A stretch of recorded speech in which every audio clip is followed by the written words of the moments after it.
Qala Ibnul Mubarak, Al-Imam Ibnul Mubarak, Abdullah Ibnul Mubarak berkata, at-takabburu 'alal aghniya wa tawadhu'u lil fuqara minat tawadhu.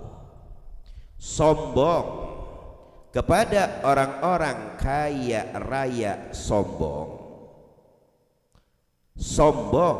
kepada orang kaya yang sombong, dan rendah hati kepada mereka orang-orang fakir dan orang-orang miskin, minat tawadhu.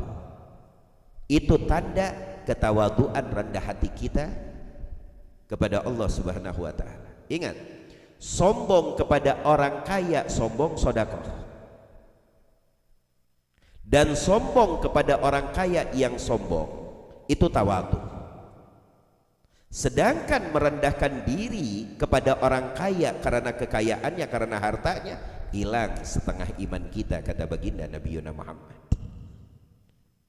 Man tawaddu'a lil ghani, barang siapa yang merunduk tawadhu, merendah hati kepada orang kaya karena kekayaannya, setengah imannya hilang. Luar biasa. Makanya sombong kepada orang kaya yang sombong itu tawadhu, dan dikatakan itu sedekah. Luar biasa. Qala Al-Habib Abdullah ibnu Alawi Al-Haddad, Al-Habib Abdullah bin Alawi Al-Haddad berkata,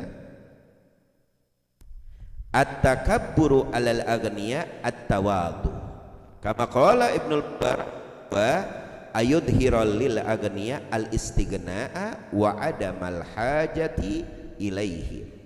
Arti kita sombong kepada orang kaya yang sombong, kata Habib Abdullah Al-Haddad, mengartikan perkataan Al-Imam Ibnu Mubarak, kita menunjukkan bahwa kita tidak butuh dan tidak mempunyai hajat kepada manusia tersebut, yang artinya istighna, merasa cukup, tidak kafafan, tidak menjadi orang minta-minta.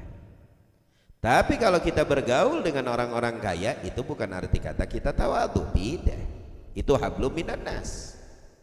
Kita mengajak mereka untuk ikut andil di dalam kebaikan, ini suatu hal yang baik.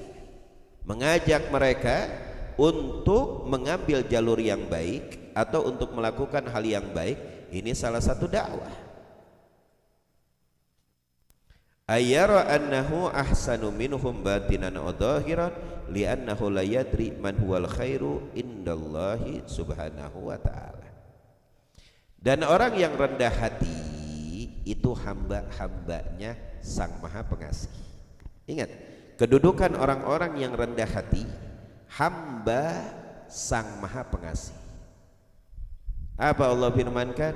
Wa ibadur rahman, dan mereka hamba-hamba rahman, yang artinya hamba-hamba Allah Sang Maha Pengasih.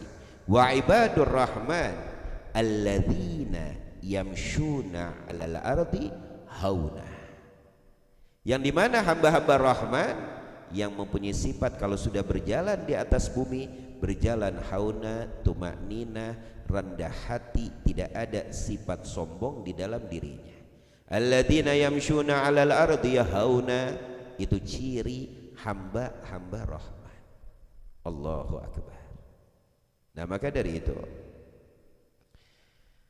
bahwa sifat tawadhu itu sifat yang dicontohkan oleh baginda Nabi Muhammad sallallahu alaihi wa alihi wasallam. Karena Rasulullah itu sayyidul mutawaddiin, pucuknya orang-orang ahli tawadhu baginda Nabi Muhammad. Bagaimana tidak tawadhu? Ketika beliau berjalan, unta lagi marah dengan pemiliknya, lalu unta tersebut melihat Nabi Muhammad lewat, lari sang unta tersebut menghadap Nabi, diterima oleh baginda Nabi Muhammad, dan diletakkan mulut unta tersebut di telinganya Rasulullah sallallahu alaihi wa alihi wasallam untuk berbincang-bincang dan mengeluhkan keadaan. Lalu digiring unta tersebut oleh Nabi Muhammad kepada pemiliknya, wahai pemilik unta, unta tersebut tadi menyampaikan kepada aku, engkau lebih banyak memperkerjakannya, tapi sedikit engkau memberikan makanan dan minum kepada untamu. Apakah benar ya Rasulullah? Unta tersebut berkata seperti itu. Na'am. ya Rasulullah, saya niatkan unta ini untuk saya sembelih dan dagingnya akan saya bagikan kepada muslimin wal muslimat. Allahu akbar. Hakada tawadhunya baginda Nabi Muhammad sallallahu alaihi wasallam. Itu tawadhunya Rasulullah. Makanya lihat, tidak ada orang yang berani mengangkangkan kepala di hadapan baginda Nabi Muhammad. Kenapa? Karena kalau orang sudah tawadhu, Allah jadikan semua makhluknya tawadhu kepadanya. Saking tawadhunya baginda Nabi Muhammad, tak kala seorang kafir tersebut menantang Nabi, kalau emang engkau bisa memanggil pohon yang besar tersebut wahai Muhammad dan sungkem kepadamu, maka aku akan masuk ke dalam Islam. Dipanggil oleh Nabi pohon tersebut, bergerak pohon tersebut mengeluarkan akar lalu berjalan menghadap Nabi. Di hadapan Nabi pohon tersebut menukik, menunjukkan tawadhunya kepada manusia yang paling tawadhu di muka bumi ini, sallallahu alaihi wasallam. Tentu sifat tawadhu lebih diwajibkan kepada orang-orang spesial.